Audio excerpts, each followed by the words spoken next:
Long मार्चमध्ये सोमनाथ सूर्यवंशी यांचा भाऊ या लॉंग मार्चमध्ये सहभागी झालेला आहे आणि परभणी येथून मुंबईच्या दिशेने खरं तर हा लॉंग मार्च निघाल्याचं आपल्याला पाहायला मिळते। दूरपर्यंत आपण दृश्यांच्या माध्यमातून पाहतोय मोठ्या संख्येने आंबेडकर अनुयायी या लॉंग मार्चमध्ये सामील झालेले आहे। सोमनाथ सूर्यवंशी आणि विजय वाकोडे यांच्या कुटुंबियांना न्याय द्यावं खरं तर ही प्रमुख मागणी एकूणच या मार्चच्या निमित्तानं आहे।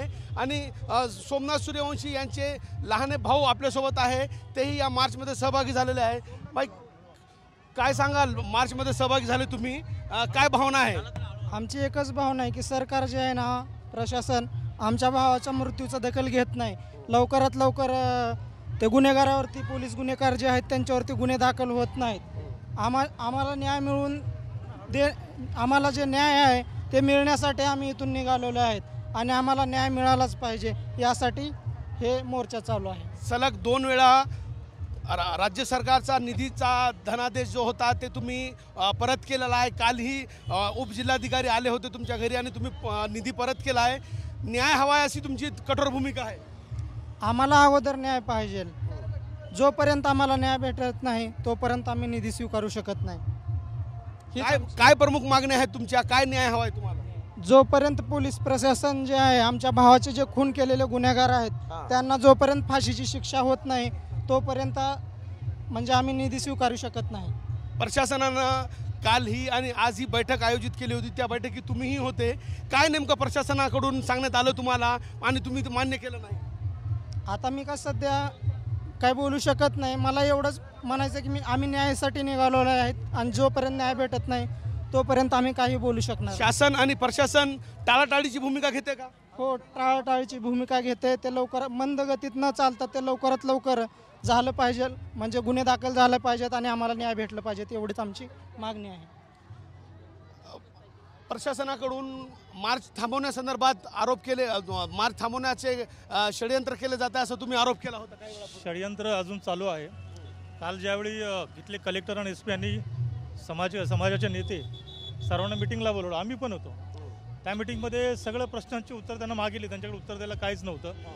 शेवटी ते वेळ मागत होते, त्यांना सांगितलं किती वेळ पाहिजे, 1 तास 2 तास 3 तास, त्यांच्याकडे काहीच बोलायला संधी नव्हती। तिथून गेल्यानंतर रात्री येतात आणि सांगतात की तुम्ही अगर मार्च काढला तो गुन्हे नोंद करू। म्हणजे मुख्यमंत्र्यांना हा मार्च थांबवायचा आहे, षडयंत्र करत आहेत आणि घाबरवतात आम्हाला। आमची 2 माणसं जीवाभावाची गेली, एक तर आंबेडकर चळवळीचे नेते बाबा वाकोडेजी आणि सोमनाथ सूर्यवंशी, जो वकील होऊन एक न्याय देण्याच्या भूमिकेत काम केलं असतं त्यांनी, आणि अशा लोकांना त्याने 2 माणसं जिवंत केलेले आहेत। अशा वेळी ते इथं मार्च थांबवण्याचा प्रयत्न करत आहेत। हा मार्च थांबणार नाही, अन्यायाच्या विरोधामध्ये हा बंड आहे आणि मंत्रालयाचा घेराव हा मुंबईत जाऊनच होणार आहे। तोपर्यंत जे महानगरपालिकेच्या निवडणुकीमध्ये व्यस्त आहेत, आमदार खासदार फोडण्याच्या ह्याच्यामध्ये जे व्यस्त आहेत, अशा लोकांना त्या मंत्रालयातून बाहेर काढण्याचं काम ही जनता त्या निळ्या झेंड्याला घेऊन करणार आहे। नेमकं प्रशासनाकडून मागण्या मान्य करण्यात येत नाही, मात्र मार्च थांबवणं असं तुमचा आरोप आहे का? काय म्हणताय? प्रशासनाकडून मागण्या तुमच्या मान्य केल्या जात नाही, उलट मार्च हे थांबवण्याचा, लॉंग मार्च थांबवण्याचा प्रकार सुरू होता का? एकही मागणी यांनी मान्य केली नाही, म्हणून आज सोमनाथची आई, सोमनाथचे भाऊ आणि बाबा वाकोडेचं कुटुंब आणि बघा असंख्य महिला आहेत, आज यांना पैदल मार्च इथून मुंबईला जाण्याची गरज का पडले? कारण एकही मागणी यांनी मान्य केलेली नाही आणि षडयंत्र हे एंडपर्यंत करणार आहेत। कारण ज्यावेळी घुसले होते लोक, ज्या ठिकाणी कॉम्बिंग वॉरचे सगळं जे काही केलं, याही ठिकाणी काही RSSचे लोक त्या ठिकाणी होते, आम्ही पाहिलेलं आहे।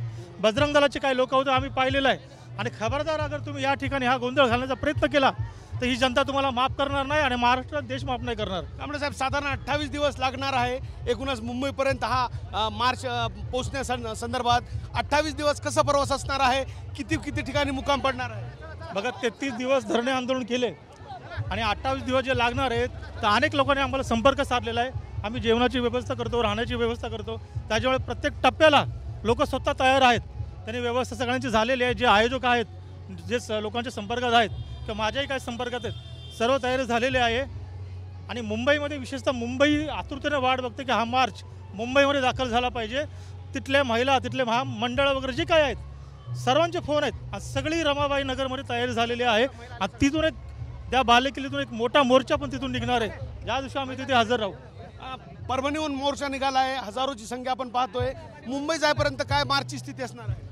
बघा, मुंबईमध्ये जाईपर्यंत टप्प्याटप्प्याने लोक जॉईन होत जाणार आहेत।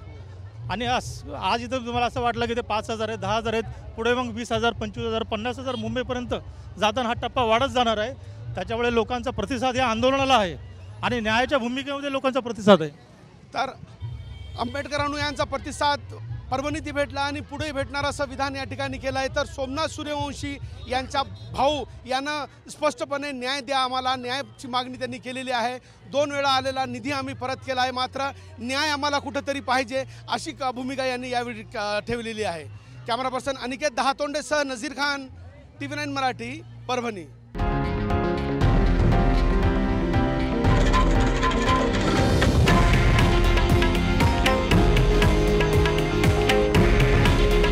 हे आहे देशातील नंबर 1 न्यूज नेटवर्क आणि आपण पाहत आहात TV9 मराठी. काळजी तुमची, हित महाराष्ट्राचं.